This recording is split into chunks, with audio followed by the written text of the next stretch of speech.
Баткен шаарынын кайсы багытта кандай иш-чара менен өнүктүрүүгө ой пикирин айтууга шаар тургундары катышууга укуктуу болгон форматта талкуу жүргүзүүнү баштады. Баткен шаарынын 2023-жылга карата бюджетинин долбоору коомдук талкууга коюлду. Буга чейин 2022-жылдын 1-кварталында пландалган бюджет толукталып, жалпысынан 105 миллион сом акча каражаты пландалган. Шаардык бюджеттин долбоору коомдук кароолор шаар калкына бюджеттин негизги параметрлери жана бюджеттик каражаттарды пайдалануу жолдору жөнүндө маалымат берүү максатында өткөрүлдү.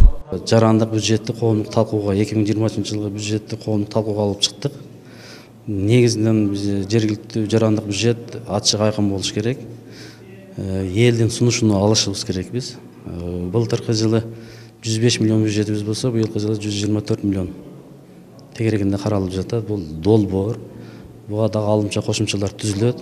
Кудай буйрса азыр бардык сунуштар эске алынып, протоколго түшүрүлүп атат. Кат түрүндө ар бирине жоопторун беребиз.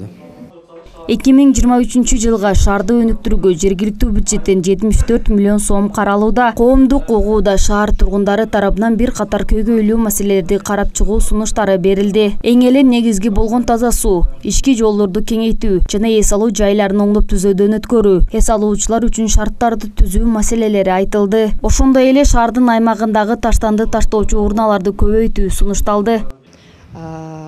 Маселе абдан көп экен.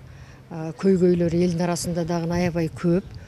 Мен ушул как жаран катары өзүбүздүн ушул кичинекей Курбаналы Сабыров көчөсүндө жашаймын дагы.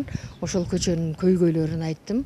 Жана дагы ошол жерде мен өзүм паркка жакын экенмин дагы. Ошол парктын маселелерин айттым. Мисалы ушул эс алуучу жайга элдер келип эң көйгөйлүү маселе ажаткана таппай калат. Ошол ажаткана тууралуу айттым.